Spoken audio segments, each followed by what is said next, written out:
Pues ya salió finalmente el golpe de estado técnico que tantas veces anunció el presidente de la República, o el fraude, como le llamaba en campaña la doctora Sheinbaum. El mismo lunes, en la mañana, antes de las 24 horas del cierre de las casillas, lo anunciaba la secretaria de Gobernación con bombo y platillo, sin tener facultad alguna para hacerlo, ni legal ni matemática. Pero en fin, anunciaban la sobrerepresentación que buscan alcanzar a como dé lugar para sacar adelante su plan C en septiembre de este año. Alegan que la sobrerepresentación no se aplica a una coalición de partidos, sino a cada partido en lo individual. La tesis de Morena es de que Morena, el Verde y el PT se pueden representar cada uno mientras no lo hagan por arriba del 8%. Todo esto es con números de resultados preliminares, que son los que usó la secretaria de Gobernación, de suerte tal que si suman sus votos un 54% de la votación total, resultados preliminares, lograrían alcanzar con las sobrerepresentaciones de cada uno, sumadas, el 73% de las curules. Es decir, un 19% más de curules que de votos. Anotemos, tomemos nota de este 19%, es muy importante. Bien, ellos alegan que el artículo 54 constitucional dice literalmente que ningún partido podrá sobrerepresentarse por más de un 8%. Y si ellos son 3 partidos, pues cada uno pudiera representarse en menos de un 8%, lo que les daría la posibilidad de sobrerepresentarse hasta un 24%. Es decir, casi una cuarta parte del Congreso. Eso ya no es democracia y no es representación política, pero son sus argumentos. Pero el abordaje del tema, a mi juicio, debe ser totalmente diferente, porque no es un problema ni de coaliciones ni de sobrerepresentación. El problema es un problema de partidocracia. En 1990 se les quitó a los partidos políticos el voto en los órganos electorales. Al crearse el Consejo General del Instituto Federal Electoral, solo votaban los consejeros magistrados, unas personas que eran electas por la Cámara de Diputados, que tenían que llenar ciertos requisitos técnicos muy estrictos para que aseguraran que sus decisiones se tomarían conforme a la ley, conforme al derecho, y no conforme a intereses partidarios o de militancia. Sin embargo, en el 94, aprovechando la muerte de Colosio, los partidos políticos se colaron por la puerta de atrás al Consejo General y por la vía del cuotismo, de la cuota, se repartieron el Consejo General. Hoy la imparcialidad del INE es peor que los peores momentos de la Comisión Federal Electoral del viejo PRI. También en 90, ojo, se introdujeron en la legislación mexicana la figura de la coalición. Y las coaliciones que se introdujeron, el modelo que se introdujo a nuestra legislación respondía a un principio reconocido por todo el derecho electoral comparado. Una coalición de partidos se debe de tratar como una unidad, es decir, como un solo partido, y se regula como un partido más. Pero a principios de los 2000, como han hecho con todo, nuestra partidocracia torturó la ley, prostituyó la figura de la coalición y ahora van en coalición cuando les conviene y por separado, pero coaligados cuando no. Así, ahora dicen que en el reparto de diputados y senadurías, la representación proporcional les puede llevar a una sobrerepresentación a cada uno por separado. Y aunque vayan en coalición, pues resulta que no lo van.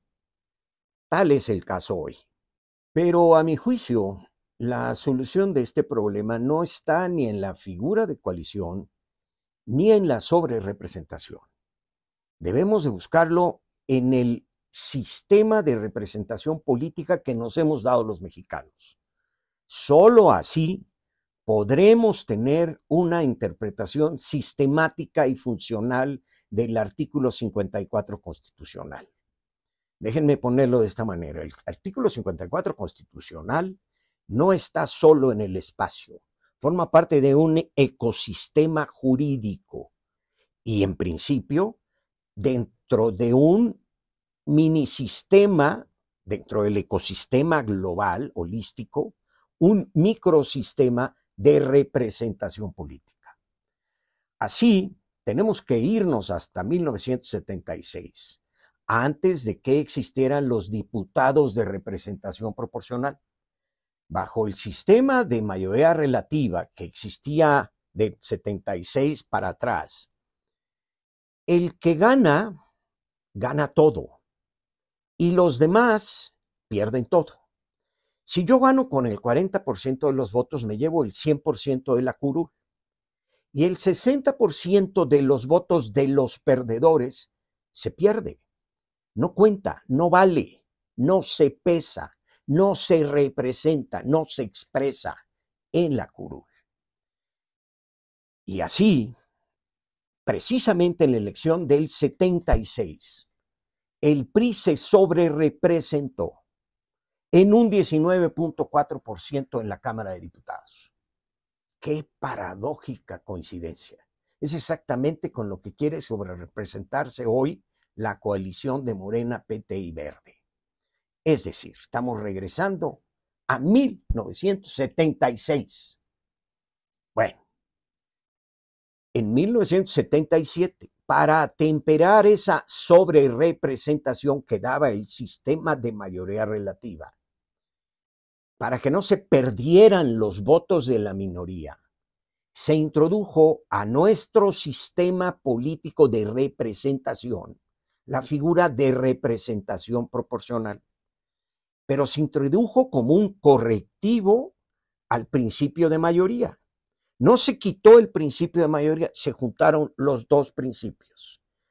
Y se trajo el sistema de RP para atemperar, para corregir la sobrerepresentación monstruosa que generaba la mayoría relativa por sí sola.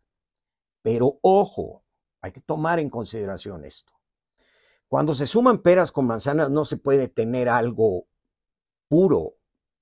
Si sumamos 300 de mayoría con 200 de representación proporcional, jamás vamos a obtener una proporcionalidad pura. Es decir, que el porcentaje de votos sea igual al porcentaje de curules. Siempre va a haber, porque estamos mezclando 300 con 200, una sobre y una subrepresentación.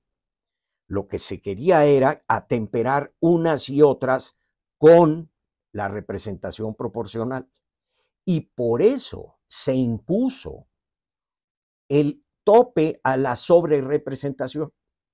Es decir, como siempre va a haber una sobrerepresentación, porque no estamos mezclando representación con representación proporcional con representación proporcional, sino dos sistemas, se puso un tope del 8%.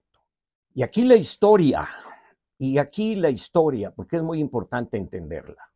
Era 1996. Se discutía cuál debía ser ese tope máximo de sobrerepresentación. Y el único que tenía verdaderos temores era el PRI. No tenía idea cuál debía ser. Finalmente tenían que tomar decisión. Entonces el PRI pidió que por favor le dieran la oportunidad de decidir después de la comida, y el PRI fue y se encerró con sus gentes, hizo sus cálculos ahí sobre la mesa o sobre las rodillas y regresó con un número mágico del 8%. Lo puso sobre la mesa, todo el mundo lo aceptó, no hubo discusión. Bueno, ¿por qué el 8% del PRI? Porque el PRI en sus cálculos dijo que el peor escenario que podría enfrentar el PRI en su historia sería una votación del 43%. Si usted suma 43% de los votos con 8% de sobrerepresentación, le da 51% de curules. Ese era el número mágico. Así salió ese 8%, de una comida del PRI y de un cálculo que jamás iban a bajar del 43%. Bueno, pero aún así la partidocracia, como lo ha hecho con todo, torturó la figura de coalición por un lado y el tope de representación por otro.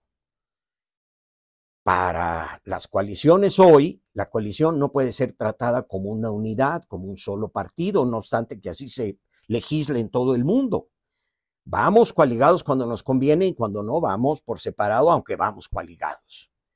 Y el tope del 8% no es para una sola coalición como partido, es para todos los partidos, para todos y cada uno de los partidos que vayan coaligados. Así, si el Morena, PT y Verde se pueden sobrerepresentar cada uno hasta en un 8%, podrían llegar a sobrerepresentarse en un 24% de la Cámara de Diputados y de la Cámara de Senadores, lo cual termina siendo un absurdo.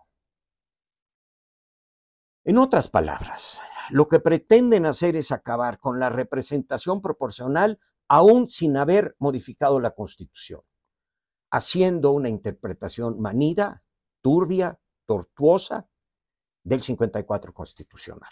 Mi interpretación es que tenemos que ser muy cuidadosos y estar al sistema de representación política, no a sus partes, al sistema en todo. ¿Qué dice la Constitución? La Constitución dice que nuestro sistema de representación política es un sistema mixto de mayoría relativa con representación proporcional con dominante mayoritario. La clave aquí es el dominante mayoritario. Es a ese dominante mayoritario al que se le impone un tope del 8%. Es decir,